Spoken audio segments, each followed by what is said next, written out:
Super knjiga je za mene dakle, bila jedna pojava, nazovimo je pojavom, meni je to pojava, jer kad sam dobio ćerku, s obzirom da su ovi današnji crtići stvarno prebolesni, to nije normalno kad se sjetim kako je bilo u moje vrijeme i supruga i ja smo baš ozbiljno vodili razgovor, Bože dragi, pa sad ja kao tata moram pregledavati kompletni YouTube, sve televizije, što ću djetetu pustiti? Ok, ne dajemo mi njoj puno crtića, ali vikendom kad joj damo da ima nešto normalno za gledati.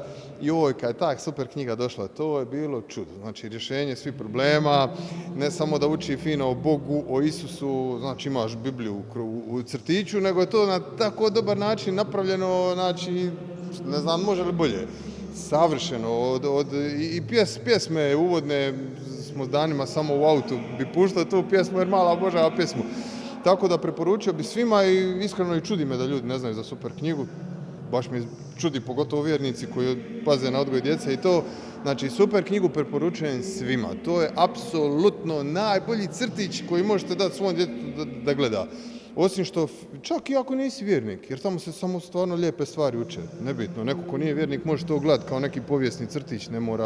A opet će upit dobro, jer su sve dobre poruke skupa sa onim gizmom su napravili to stvarno da bude baš za današnju djecu i za današnje vrijeme nešto ekstra. Svaka čast i nastavite dalje, nek bude te super knjige dok smo živi.